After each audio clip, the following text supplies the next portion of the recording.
ويعتبر في حق المرأة أن يكون لها محرم يحج بها أو زوج ولا يجوز لها أن تحج بغيرهما إذا كان بينها وبين مكة مسيرة 3 أيام فصاعدا. Ayal üçün ayal menen çoğu acılık kıla turgan mahramı je bolosum kүйөөү eski alınat. Eski alınat degen manisi mildet deyik da, çoğu boluş gerek. Ayal menen Mekke'nin ortasında 3 günü jana andan köp alыс aralık bola turgan bolso, anda ayal acılık kılуу ne emes, mümkün emes dep жатат таксырым. Түшүнүктүүбү? 120 kilometr jana andan aşık bolso, ayaldın acılık kılуу ne emes, jaiz emes. Күнөө болот. Күнөө болот. Бирок барып кылса, фарз моюндан эмне болот? Түшөт. Күнөөкөр болуу менен түшөт.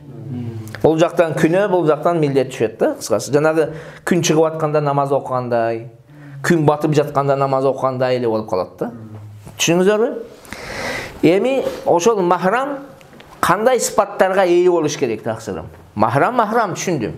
Махрамды билесиңер да? Кандай сыпаттарга ээ болуш керек? Биринчи түбөлүк махрам болуш керек. Mahramlar, временный mahram var, tübölük mahram var. Cengen var öyle. Cengenge sen tübölük mahramsın je vaqtınça o.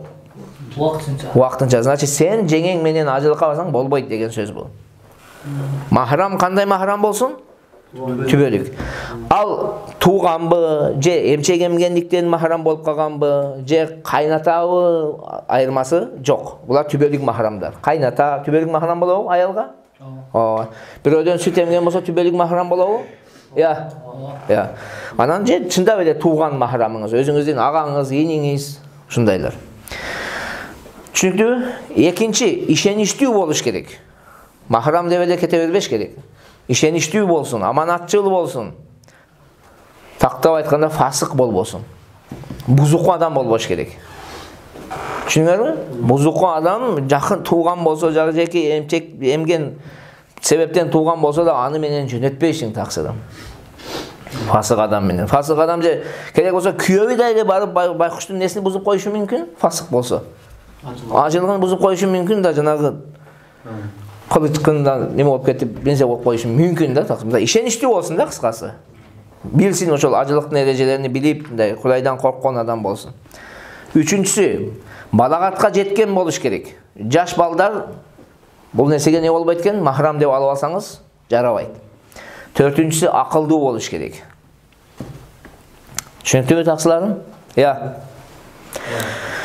Анан шейхим, мына ушул маселе бар го, махрамдын болуусу, махрам чогуу баруусу, бул шартул вужуббу же шартул адабы деген талаш бар. Шартул вужуб болсо эмнеде? Мойнуңа милдет болуу шарты, шартул ада десе, жанагы милдет болуу шарты табылгандан кийин аткаруу фарз болуусунун шарттары. Хиндияда, Фатава Хиндия, Козихондо, Фатхул Кадирде биринчи пикирди таржих кылганда, биринчи пикирге басым жасаган, тандаган. Шартул вужуб деп. Ал эми Бадаиде экинчи пикирди таржих кылган ки бул шартул ада деп. Эгер биринчи пикирди ала турган болсок, азыркы биздин бай аялдарга махрамы жок болсо не эмес экен? Милдет эмес. Эң жакшы вариант да. Бирок экинчини ала турган болсоң, милдет болот. Өзү аткара албаса, анда кийин бирөөдө эмне кылыш керек болуп калат бул? Жөнөтүш керек болуп калат таксыр. Түшүнүктүүбү?